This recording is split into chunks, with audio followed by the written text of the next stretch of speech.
Hello, welcome back to Let's Play Talisman Digital Edition. So the state of play at the moment is that the wizard is not only the only person who's managed to get into the middle region so far, but he's actually right there at the door, the portal of power as it's called, the door into the inner region, and then he just has to make his way in a circle, or rather sort of a semicircle, either to the left or the right, one space at a time, until he reaches the base of the stairs up to the Crown of Command. And then I think there are a couple of spaces up that staircase as well, if memory serves. But these spaces are all set encounters, I think. You don't draw cards on them or anything. I think a lot of them are roll die sort of spaces. But you can only move one space to the left or to the right to get around there. Of course, whether he'll decide to actually go through is a different matter. He has a talisman, so he has that option, but the AI hasn't been making the best decisions. The AI does seem a bit shaky. Again, I want to reiterate that this is a work in progress. The game is still very much in development. So I wouldn't be surprised to see the AI improve by the time the final version is released. But for the time being, they make some odd decisions, like building a raft and then not using it. So anyway, it's our turn. Let's roll. Okay, you've got a 3. So, we're up here. We can go this way, round to the ruins, where we would have to encounter the marsh and thereby lose a turn. Yeah. We'd get to draw another card, but it would cost us a turn as well. So, let's go over here to the hills and just draw a card without losing a turn. Water bottle. A bit redundant. We already have the Holy Grail in our hand, which acts as a water bottle plus, you see, you don't lose a life in the desert, but it also adds 1 to our craft for as long as we're carrying it. So the basic water bottle is pretty redundant. So, I'm going to give the basic what's that spell? I've forgotten what spells we have. Oh, destruction. Okay. Right, well, I'm going to give the water bottle to our alchemist follower to turn into gold. Yeah. So now we have 3 gold. We might actually be able to buy something good with that. If we find a market or something of that nature. I'd like to buy a mule, but I haven't run into anywhere to buy one from so far. The monk has encountered a bandit. Bad news for the bandit, because the monk is such a goddamn badass! I shouldn't profane in that way being a priest, but never mind. I'm sure a priest has seldom said of a monk, that monk is a goddamn badass. Okay, so the assassin's rolled a 3, which leaves him with either the city or the tavern. He's gone to the tavern. Who wouldn't? He's rolled a 6, which means, if he wants, the ferryman will actually take him across to the temple in the middle region. That's the option I would take, to get into the middle region there. I mean, in many ways, the outer region is actually a better place to be if you haven't got a talisman or anything, because there are just more spaces and fewer of them. More of the spaces, a higher proportion of the spaces, are draw card spaces rather than annoying roll die ones. There are more roll die ones in the middle region, I think. Plus the Black Knight, who will just take a life from you, if memory serves. But you also have these badass spaces, like the Hidden Valley, which draws 3 cards, and the Oasis, which draws 2 cards. So there are definitely advantages to being in the middle region. Anyway, let's roll a die. We've got 4. So, having said that I would take the ferryman over to the middle region, let's see if we can also roll up a 6 here. So let's encounter the space, not the assassin, and roll, come on, 6! Oh, god damn it, we lost one of our gold! What is a priest doing going to the pub anyway? You should know better. You can't handle that sort of environment. The monk's gone to the graveyard, which is madness. That should have cost him a life. I didn't look to see whether it did, but he's a good character, so going to the graveyard should be fatal. Again, stupid decision by the AI there. He should have gone to the village rather than just taking a loss of life on the chin. I mean, there are times when taking a hit to your life is just the better of a couple of evils, but that was not one such time. The assassin traded in his trophies for, I think, a strength gain, which is bad news. And again, the wizard just took a loss of life on the chin there. Why? Why do that? Okay, we've rolled a 1, which is not exactly great, but we'll go to the fields, I guess. Draw a card. Okay, we've encountered a fight. We haven't had many of those, actually. A lot of the other players have had, or the other characters have had fight, but we haven't had that many. Lion is strength 3, so it does have an advantage over us. We have that spell. Not there. There. We have that spell, what is it, Psionic Blast or something? Yeah. Which will add our starting craft of 4 to our strength, which is 2, so that would give us an effective strength of 6. But that seems like overkill for taking on the lion. When it only beats us by strength of 1 anyway. So I think the best course of action is just to fight it straight. Basically. We have a pretty good shot at beating it. 4 is okay. And he rolled 3. So we're actually neck and neck. I could use a fate point to re-roll. But I'm not so attached to the idea of beating it that seems like a good plan. It seems too risky. Because if we rolled any less than 4, which obviously is a pretty good chance, then we'd actually lose a life. So let's just take the standoff and end our turn.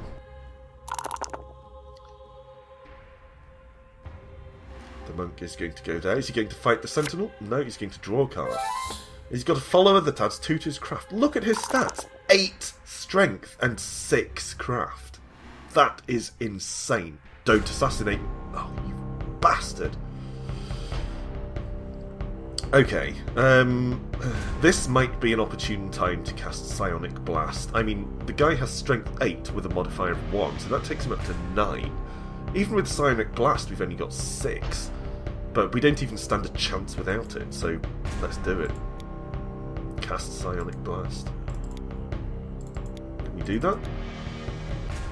Yeah, when you're about to engage in battle. Why wouldn't it let me cast it? That's peculiar. Huh, that might be a bug or something, maybe. Because it does say, cast when you're about to engage in battle, but it won't let me. Come on! Right, I'll try casting it from here instead. Again, this is still in development, so it's imperfect.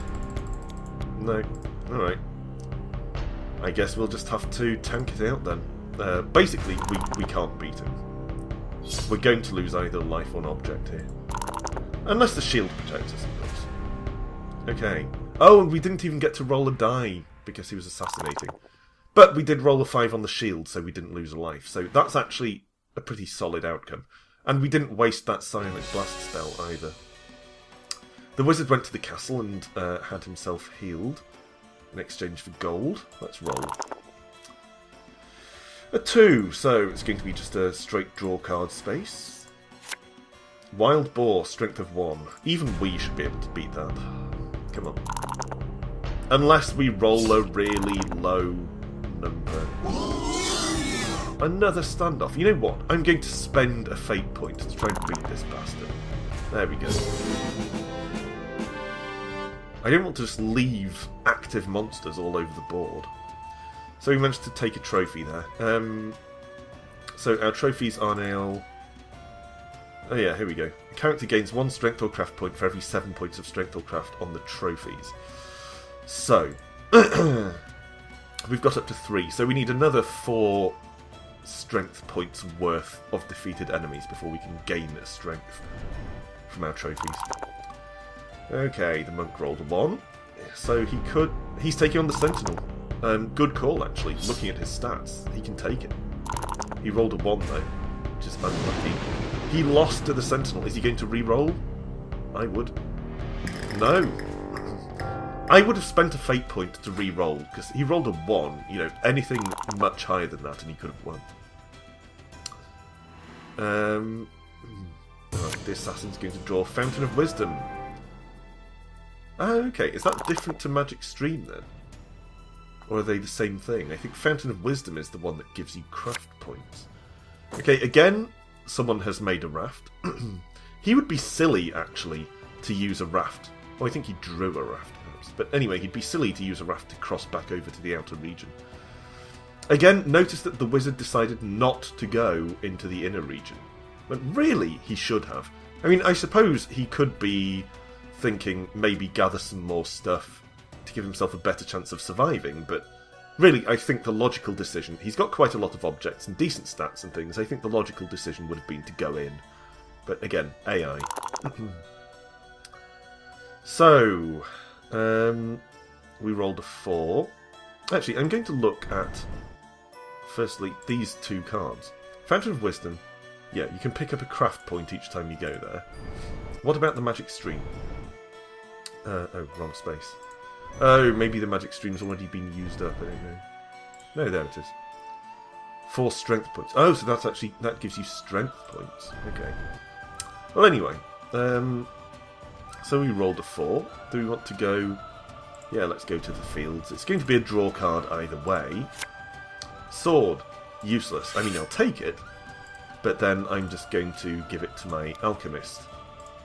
Because I can't use a weapon being a priest. So turn that into gold. And end my turn.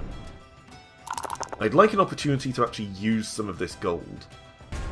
You can draw a market on an adventure card. Okay, the monk's going to actually take out the sentinel this time.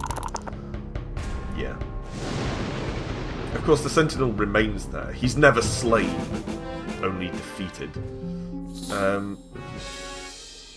But the monk doesn't have a talisman, so what he'll have to do is either wander around until he finds one, or attack the wizard, beat him in combat, and then take his talisman as a prize.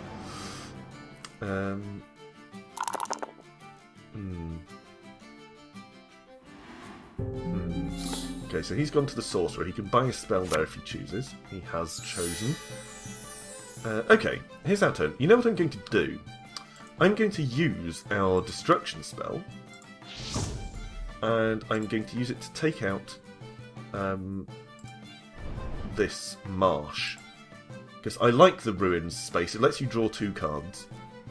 And I want to be able to go there without having to deal with the marsh costing me a turn. Destroy the marsh! That's some powerful magic. Okay, let's roll.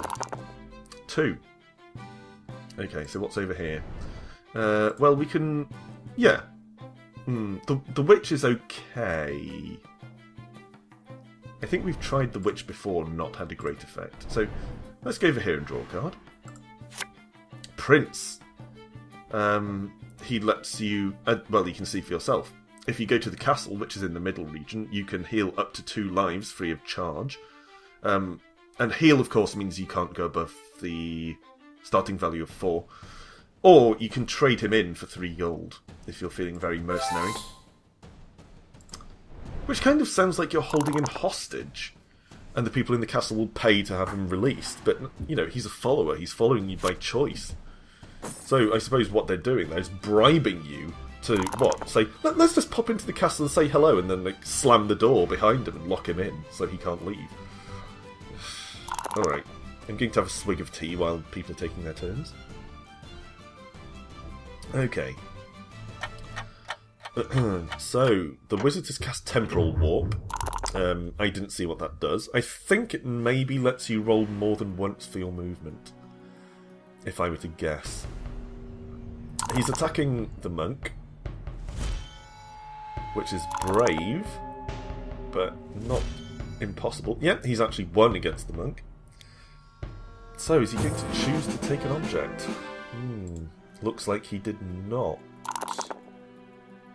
Oh, the assassin has a talisman as well. Where did he pull that out from? I must have completely missed that. Okay, well, that's bad news. Because that means 50% of the players now have talismans, and I'm in the wrong 50%. Oh! The wizard's gone into the inner region! Okay, he had to roll 3 dice there. I'm going to have a look at his space now. So he used his talisman to go through the Portal of Power. He passed over the Plane of Peril. You have to stop there. I didn't notice him actually stopping there. It looked like he went straight past it. But I guess that's what he was using temporal warp for. Maybe he got an extra turn or something. I wasn't watching that closely. I was drinking my tea. And then he moved on to the mines. We have to roll 3 dice. So, actually, subtract your craft from the total.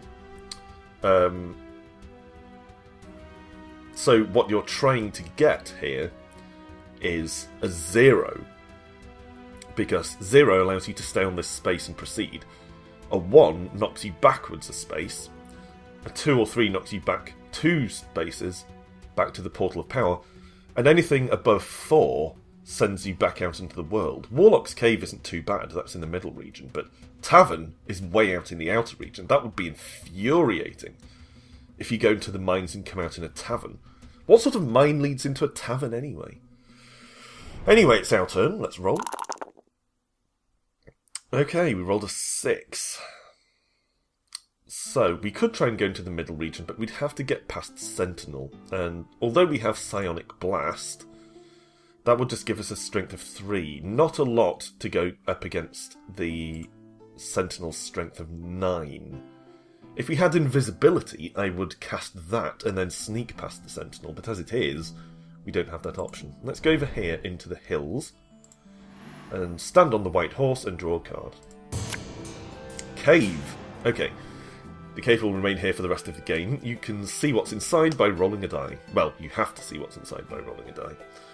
Could be attacked by a dragon. Even the goblin would be a rough draw, but the dragon would be very nasty. And 3 lost for a turn. So basically we need to roll 4, 5 or 6. I don't feel too optimistic about it though. 1. Attacked by a bloody dragon. I'm going to use one of my fate points to re-roll because I can't be doing that. 5. Okay, so we gained 2 gold. That's a much better outcome. I think that was good use of a fate point. Although I'm now down to just 2 fate points, which is a serious problem. There is a follower that ensures you always have a minimum of 1 fate point, which effectively gives you infinite fate points, realistically, but I don't have that, so I'm in serious danger of actually starting to run out of fate here. The assassin's taking on the Sentinel, but actually he has sufficient strength to do so as well. And he's won. I seem to be the only person who can't get into the middle region here. This is really frustrating. Yeah, I'm the only person who's still in the outer region. Man, things are not going well for the priest. The life of a devoted cleric is not an easy one. But then that's what happens if you become power-hungry rather than pious. Remember your piety, priest. There was this continuing through the inner region here. So he rolled a 4. It looks like he maybe re-rolled. Oh, he had to discard a follower. Don't discard the mule. And he lost a life. Really? And now, because he lost the mule, he's carrying too many objects and has to drop them. So actually anyone who lands on that space might be able to pick them up. I'm not certain if that's how it'll work, because it's not a draw card space. I'm not sure if you actually encounter these cards, since they're on there. But let's have a look at what he was dealing with there. Vampire's Tower. Roll 1 die to determine how many lives the vampire takes. You may discard any number of followers to avoid the loss of life. So that's what happened. He rolled to determine how many lives he had to lose, and he sacrificed his mule to offset part of the loss of life. And then, because he sacrificed the mule, he had too many objects to carry, and he had to drop them. He dropped his axe and his sword, which seems silly. Drop one or the other, yes, but I'd have kept the axe, just in case he finds himself booted back out into the outer region and needs the raft to get into the middle again. But anyway, let's roll. So a 6, okay. I think my best chance to get into the middle region here is to try and draw spells as often as possible to get an invisibility, so that we can sneak past the Sentinel. Maze. The maze will remain here for the rest of the game. If your craft is less than 5, you must miss a turn. Fortunately, My craft is 5, so I can find my way through the maze. One of the few benefits of the priestly lifestyle is you're good at mazes. Little known fact, but true, evidently. Okay, so he's drawing 2 cards on the Oasis. Market Day! Yes! Yes, Market Day! Market Day means that everyone on the board has access to a market for 1 turn, and these are the things we can buy from the market. Oh, actually, we have 5 gold. We can buy... No, we can't. You can only buy 1 object, I think. I think in the board game itself, at least in the 2nd edition, which I had, you could buy as many objects as you could afford from the market. But I've tried this in my practice game off camera, and it only let me buy 1. So tempting though the mule is, I only have 2 objects, so it wouldn't be immediately beneficial. I'm going to buy the raft. I'm going to buy the damn raft. And then I'm going to sail my ass into the middle region. No longer will the priest be on the outskirts, on the fringes of society. He's joining the cool kids in the middle region. Eat that, smug monk. And I was actually just pointing aggressively at the monitor, and I misjudged and poked it with my finger and almost knocked it over. We're doing it live! Okay, so the wizard, again, will be up next, navigating his way around the middle region. The assassin just went to the temple, which is a weird-ass place. It can be very dangerous or very beneficial. I'll show you in a minute. The wizard rolled a 1. Pit Fiend Strength 4. That's not too bad. Equal strength to the wizard. Oh, but the wizard was defeated. I think if you're defeated, you have to move back a space? No? Maybe that's just in the board game, or maybe I'm remembering it incorrectly. That might be a 2nd edition rule, I'm not sure. But I could have sworn that was the case. Also, the raft seems to be different. It looks like if you use a raft, you can roll a die and then move within the middle region after you cross. The way I remember it from the 2nd edition rules that I had and have is that just crossing the river would use up your whole turn. So you'd have to go to the space directly opposite. Yeah, the assassin went to the temple, and I wanted to show you this, because what sort of religion does this temple belong to? If you pray there, it might take 2 lives, take one of your followers, enslave you. I mean, that's a weird-ass place. Or they might just give you a talisman. Hey, dude, thanks for praying. Here, have a trinket. Weird place. Anyway, let's roll. 4. And now we should be able to use our raft to... We can't use the raft? Yeah, use the raft. What? I have to drop it? Was I... Whether you cross or not, you lose the raft. Oh, you fucker! Ah, god damn it. Well, that's what I get for gloating about finding my way into the middle region. We're going to have to lose the raft. And of course lose the gold that we spent on it. For fuck's sake. Alright, well... I'll know the next time, I guess. Let's destroy the spirit here, which should grant us a new spell. So draw a spell from the deck. Acquisition. Take 1 object of your choice or 1 gold from any character. Have to cast that at the start of the turn. So at the start of our next turn, I will have a look at the objects the other characters possess and see if there's anything I can steal from them that I can then use to get into the middle region. I'm not hugely optimistic, unless someone happens to have a raft in their pocket. Oh, I can't believe I squandered the raft. Basically, I misunderstood the way the game applies it. Obviously, in the board game, you would just say, hey, I'm going to use my raft, and cross over. I didn't realise I was meant to do that before rolling. So, misunderstanding of the mechanics of the digital version of the game. I'll have a swig of tea for consolation. Oh, okay. So that's the penalty. Because he didn't beat the Pit Fiend, he has to remain on that space and fight it again. And again. And again. Until he finally beats it. And then he can move on. Is he being killed? The wizard was killed! Oh, that's the first character out. Unlucky, man. Unlucky. Okay. So, let's have a look at what everyone's carrying. Obviously, we can't steal from the wizard anymore, which is annoying, actually. He might have had something handy. Okay, no one has anything that we can use immediately to cross over. It's very tempting to take an axe from one of them, because then we'll be able to build a raft. The other thing I'm tempted to take, though, is the wand, because that means if you use your last spell, you then gain another spell immediately.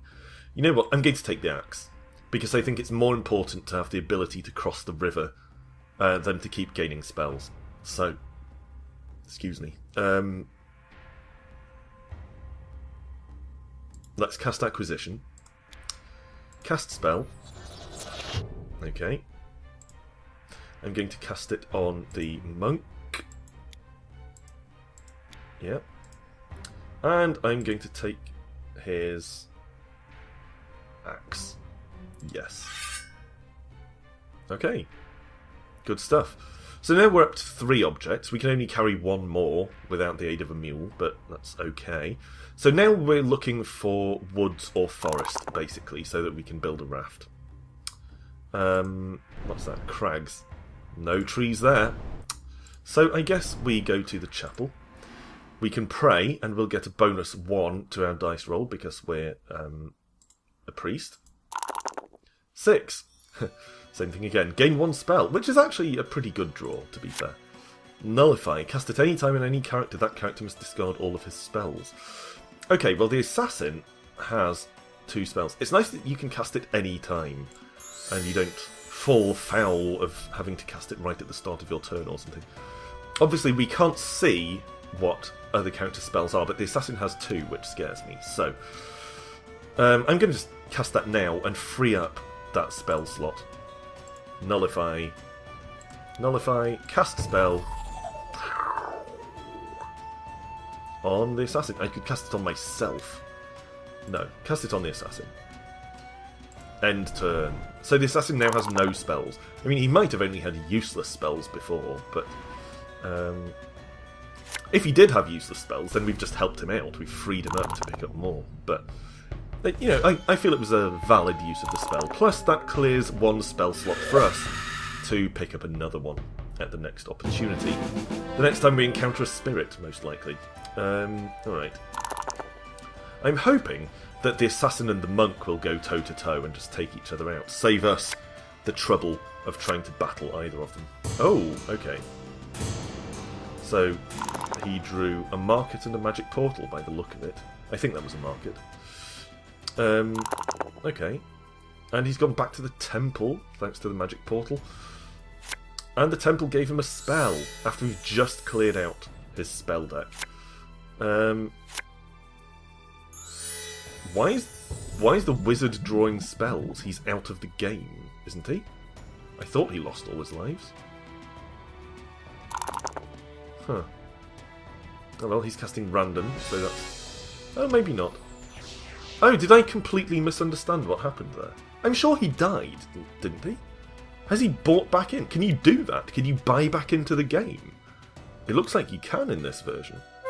Hopefully with your starting stats again. Yeah, that's weird. Because I thought the whole point was to eliminate characters from the game. Hopefully that doesn't happen if you eliminate someone using the Crown of Command, because then the game will just be infinite. I suppose we'll find out when we get there. If we ever get there. And that will wrap it up for this episode. Weird goings on. Complete misuse of a raft, failing to cross the river. Wizard being killed and coming back from the dead. The assassin spending all his time in the temple. Weird ass episode, I have to say. Anyway, thanks for watching. I hope you're getting some enjoyment out of Talisman Digital Edition. I'm getting a lot of enjoyment out of playing it. It's a lot of fun. It's not quite as fun as playing the actual board game, so I do recommend that for anyone who's into board games. I particularly recommend the 2nd edition. The art is so good. But yeah, I've been enjoying it. I hope you are too. Thanks for watching, and come back the next time to see if things continue the weird trajectory that they've started on here. Bye for now.